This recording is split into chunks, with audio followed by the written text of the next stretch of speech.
Pagi-pagi, selamat pagi semua.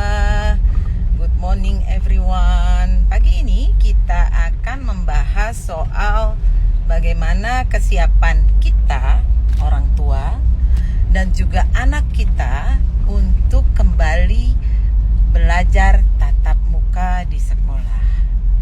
Dengar-dengar ini akan segera dibuka, tapi persiapannya tentu masih panjang karena harus merata vaksinnya di seluruh Bali saya rasa. Tapi mungkin zona-zona hijau mungkin sekolahnya akan dibuka. Kita belum tahu ya.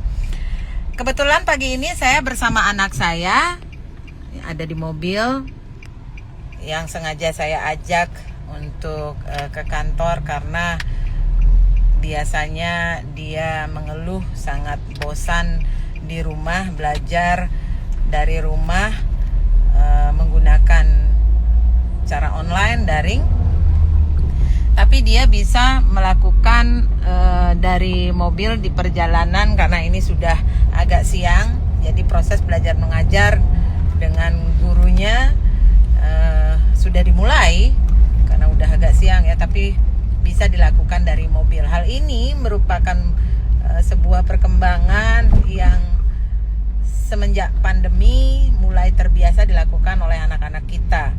Belajar dari rumah menggunakan kemajuan teknologi secara online, daring, dan kebetulan pagi ini dia sedang mengikuti Zoom karena harus dimulai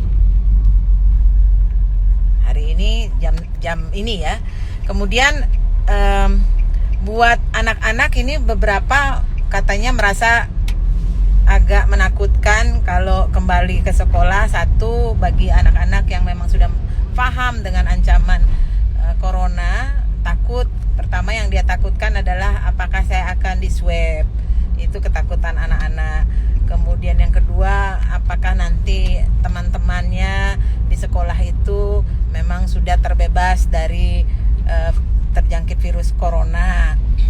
Dan yang ketiga adalah ini yang agak lucu juga ya, anak-anak tidak siap untuk dipelototi oleh gurunya tepat waktu, datang ke sekolah dan harus serius. Nah, kalau belajar dari rumah mungkin masih bisa sambil bermain-main, kemudian gurunya juga tidak bisa melototin terus-terus karena secara online kadang-kadang mereka juga sudah paham bagaimana mengelak. Karena kalau Zoom, kalau nggak ingin dilihat mukanya bisa di close videonya atau di mute ya speakernya. Jadi anak-anak ini sudah pinter. Dan kalau menjawab juga tidak menjawab sendiri soal-soalnya, saya yakin itu. Tapi apa boleh buat, anak-anak sekarang karena memang akses daripada internetnya sudah cukup tinggi ya, masing-masing anak-anak sudah mampu mengakses internetnya dengan bebas. Kalau saya batasi yang bisa diakses hanya yang berkonten-konten untuk spesial anak-anak. Jadi ketika saya bekerja, saya meninggalkan anak saya dengan tidak khawatir karena dia hanya bisa mengakses situs-situs yang memang pantas dibuka oleh anak-anak.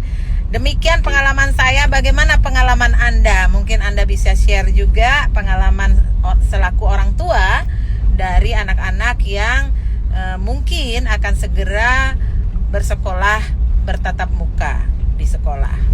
Oke, demikian dulu. Terima kasih.